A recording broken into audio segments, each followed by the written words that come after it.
Gabi na nang makauwi si Ana mula sa trabaho. Tahimik ang buong barangay na kanyang nilalakaran. Dahil nga, sa hating gabi na, ay wala na ding mga batang naglalaro sa kalsada. Kahit ang hangin ay parang natutulog dahil sa napakakalmado ng gabi. Habang naglalakad siya sa makipot na daan pa uwi, napansin na naman niya muli ang lumang bahay sa dulo ng kanto. Matagal na raw itong bakante ayon sa mga kapitbahay nila. Pero ngayong gabi ay tila may kakaiba. May ilaw ang nasabing abandonado at bakante ng bahay. Sa pagtataka ay napahinto si Ana. Sigurado siyang walang nakatira doon sa mga panahon na yon. Lumaki siya sa lugar na yon. At mula pa man noon ay sigurado siya na wala talagang tao mula pa noon. At sa mga oras na yon ay bigla niyang naalala ang isang babala ng mga nakatatanda sa lugar.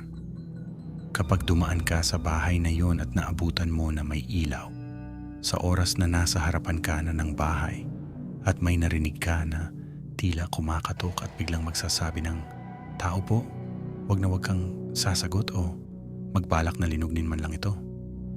Napangiti si Ana nang maalala yon. Matanda na siya para maniwala sa mga pamahiin. Nagpatuloy siya sa paglalakad. Paglampas niya sa gate ng lumang bahay, biglang may narinig siyang mahinang katok mula sa loob. Sunod nito, isang pabulong na boses. "Tao po." Napahinto si Ana. Kumabog ang dibdib niya. Hindi siya sumagot at binaliwala na lamang ito. Baka may nakatira na nga ngayon sa bahay na yon. Bulong niya sa sarili upang hindi din siya matakot. Pero bago pa siya makalayo, muling narinig niya ang boses. Mas malinaw, mas malapit. "Tao po." Ngayon tila galing na ito sa likuran niya. Dahan-dahan siyang lumingon sa kanyang likod at sinabi niya na, "Sino yan?" Subalit wala siyang nakita na kahit na ano o sino, wala din siyang narinig na sagot. Walang tao, walang anino. Subalit sa pagkakataon na yon, bukas na ang pinto ng lumang bahay na tila nakatitig sa kanya. Tila inaanyayahan siyang pumasok. Napalunok si Ana. Bigla niyang naalala ang sinabi ng lola niya noon. Kapag may narinig kang tao po sa gabi, huwag kang sasagot kasi hindi tao na buhay ang tumatawag na iyon.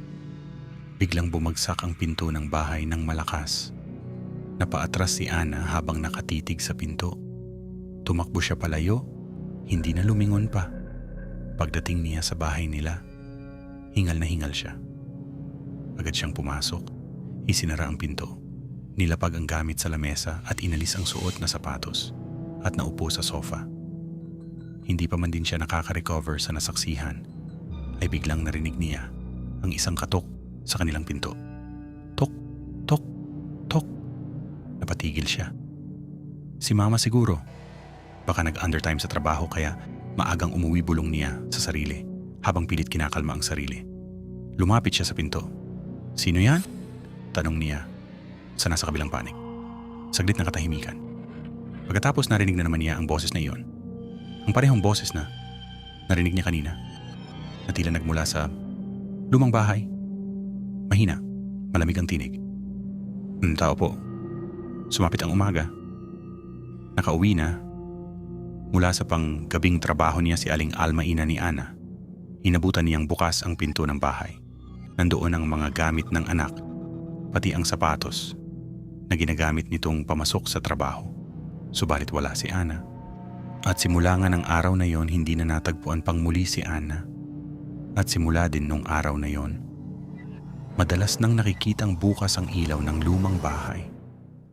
At tila may anino ng isang babaeng nakatayo ang nakikita ng mga tao sa bintana ng lumang bahay.